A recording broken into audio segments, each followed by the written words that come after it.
కేవలం వారం రోజుల వ్యవధిలో ధర్మవరం పోలీసులు 2 హత్య కేసులను ఛేదించారు.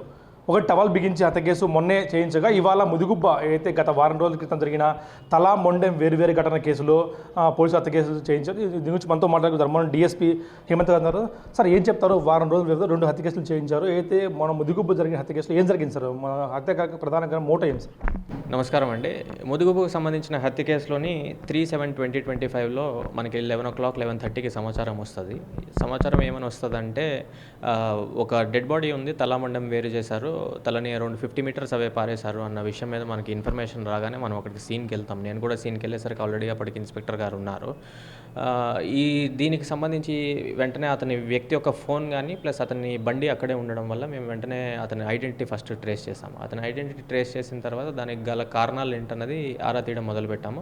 ఫస్ట్ అతని ఐడెంటిటీ ట్రేస్ చేసిన తర్వాత మనం ఏం చేస్తామంటే అతని ఫోన్కి సంబంధించి కాల్ డీటెయిల్ రికార్డ్స్ కానీ టవర్ డంప్ కానీ పెట్టడం జరుగుతుంది. ప్లస్ లోకల్ ఇన్ఫర్మేషన్ గ్యాదర్ చేసిన తర్వాత is the resident of Kadiri town. So Kadiri SDPO గారితో మాట్లాడడం, ఆ మేడం ఎస్పీ రత్న గారి సపోర్ట్ తోటి లోకల్ నాలెడ్జ్ అంతా డెవలప్ చేస్తాము. టెక్నికల్ అనాలిసిస్ తోటి అది ఈ హత్యకు గల కారణాలు మనము ఆరా తీయడం జరుగుతుంది. ఈ విషయంలో మనకేం తెలుస్తుంది అంటే చనిపోయిన వ్యక్తి విశ్వనాథ్ అరౌండ్ 42 ఇయర్స్. ఆయనకి అక్రమ సంబంధం ఉంటుంది, వాళ్ళ సొంత మరదలతోటి ఉంటుంది.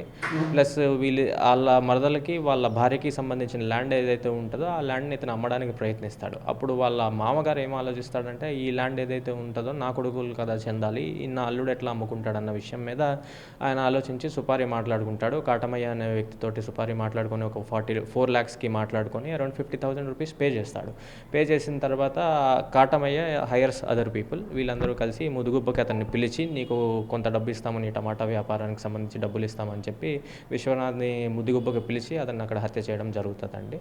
సో ఈ కేసులో as you have said 1 town కేసులో కూడా చాలా ఫాస్ట్గా క్రైమ్ టీమ్ని యాక్టివేట్ చేయడము, వెంటనే మేము కాల్ డీటెయిల్స్ తెచ్చుకోవడము, టైం టు టైం ఫాలోఅప్ చేసుకోవడం వల్ల we were able to solve the crime fast.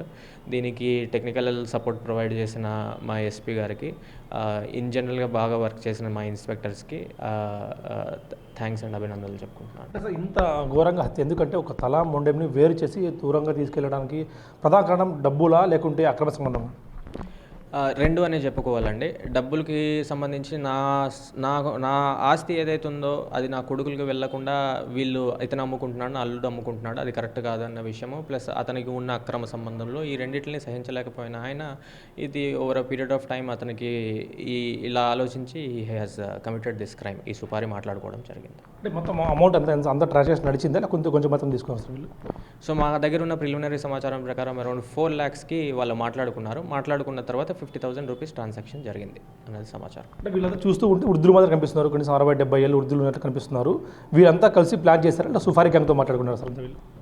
Supari gang అని కాదు, వీళ్ళు ఈ క్రైమ్కి రిలేటెడ్గా ఒక 3 ఎంప్లాయ్ చేసుకుని వాళ్ళలో కొంతమంది యూత్ ఉన్నారు. ఇప్పుడు ఈ ముసలి వాళ్ళు చేయకపోయినా ఆ యూత్ ఎవరైతే ఉన్నారో వాళ్ళతో చేయించినారు. అయితే ఎలా వీళ్ళని ఐడెంటిఫై చేయడం కానీ ఫోన్ కాల్సా లేకుంటే ఈ సాంకేతిక సహకారమా మీ సిబ్బంది పనితీరు? ఓకే, మోస్ట్లీ ఈ క్రైమ్ గురించి తెలిసిన వెంటనే మా లోకల్ టీం ఏదైతే ఉందో వాళ్ళు కంటిన్యూస్ మూవ్మెంట్లోనే ఉన్నాయి. మాకు ఎన్ని బందోబస్తులు ఉన్నా ఎన్ని వర్క్స్ ఉన్నా కూడా ఆ టీంలు ఏవైతే ఉన్నాయో వాళ్ళు యాక్టివేటెడ్గా ఉండి ఇన్స్పెక్టర్ గారి గైడెన్స్లోని వాళ్ళు కంటిన్యూస్గా ఏదో కొంత ఇన్ఫర్మేషన్ గ్యాదర్ చేస్తూనే ఉన్నారు.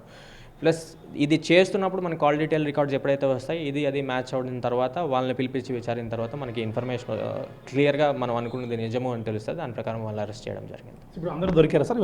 చేసిన వాళ్ళందరూ దొరికారా? దీని వెనక ఎవరైనా ఉన్నారా సార్? ఈ క్రైమ్కి సంబంధించిన అక్యూజ్డ్ అందరూ దొరికినారండి. సో ఇప్పుడు వీళ్ళని రిమాండ్కి పంపించడం జరుగుతుంది. అక్రమ సంబంధం తర్వాత డబ్బు లావాదేవీలు ప్రధాన హత్య, ముఖ్యంగా సొంత అల్లుని కూడా చంపించేందుకు మామ వెనకాల లేదంటే అర్థం చేసుకోవచ్చు ఎంత అక్రమ సంబంధాలకు కానీ ఈ డబ్బు లావాదేవీలు కానీ ఎంత దారి తీస్తాయనేది కూడా డీఎస్పీ గారి మాటలు ప్రత్యేకంగా వింటున్నాం. Video Prasad Big TV Dharmavaram నుంచి.